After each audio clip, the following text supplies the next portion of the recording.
Age of Enlightenment, Part 8. Hey, America, you're not dumb, you're lazy.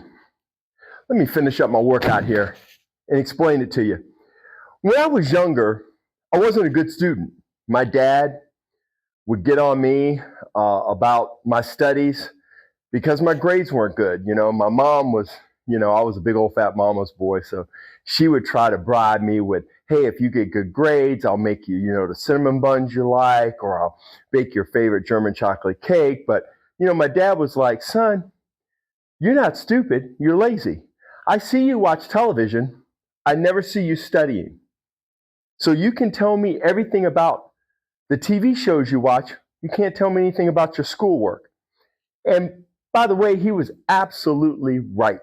The only time I got honors in my entire life is my senior year in college, which was my 5th year in college, because that's when I actually had to pay the bill.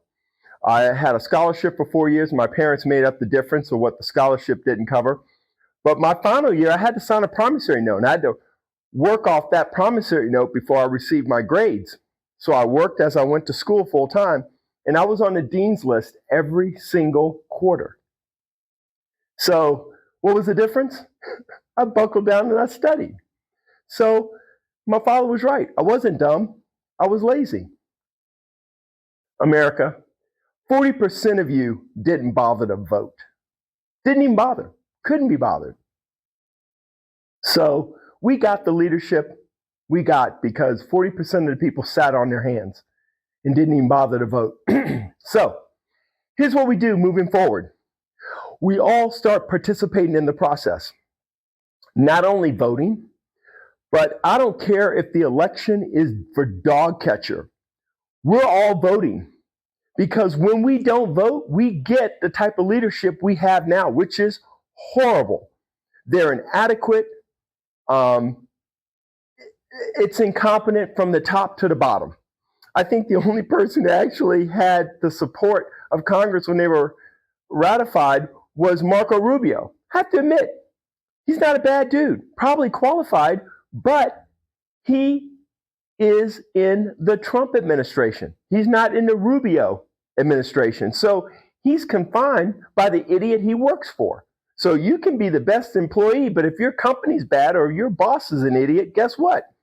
You're never going to shine. Because if you outshine your boss, they're just going to fire you. And if you're at an incompetent company, and even though you're doing good work, the company's going to fail. So folks, the way we succeed is we all get involved in the process, we all vote, and we all stop being lazy. As a professional trainer, I love when people come in, they're always fired up. Oh, Robert, I'm going to eat great. I'm going to work out, every day, and I'm going to do. I go, you know what? Respectfully, no, you're not. And they sort of look at me like, well, what do you mean? I go, well, I'm a professional trainer. And there are times I miss my workout. And there are times I don't eat right. So I don't think you're going to do better than me. But here's what we're going to do. We're going to improve your nutritional habits. We're going to improve your workout habits. And through that improvement, you're going to get in better health and you're going to be more fit. So we can take it up notches as you become more healthy and more fit. You're going to become greedy. I'm 64.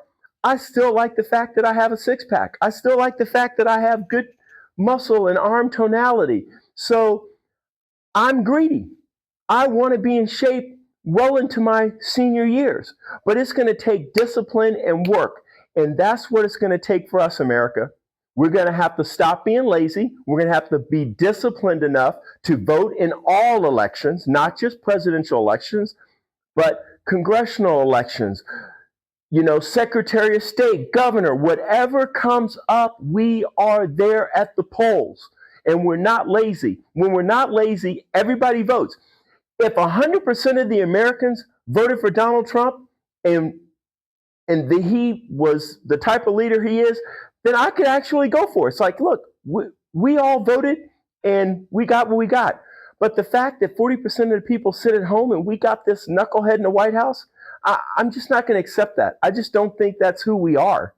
I mean, you could tell by all the marches this past weekend, that's what people truly feel about his leadership. They're hundreds of thousands of people in the street. And we're going to have to do that again because he played golf. I doubt if he even watched it.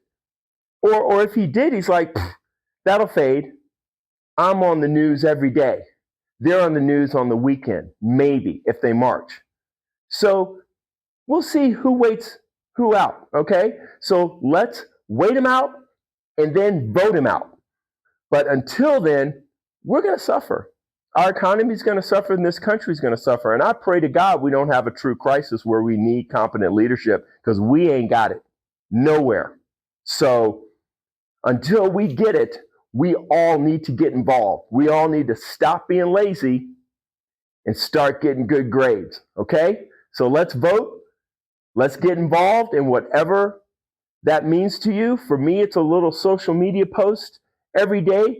For you, it may be marching or calling your representative. Whatever it is for you, we all need to get involved. We all need to start working out and flexing our American citizenship muscles, okay?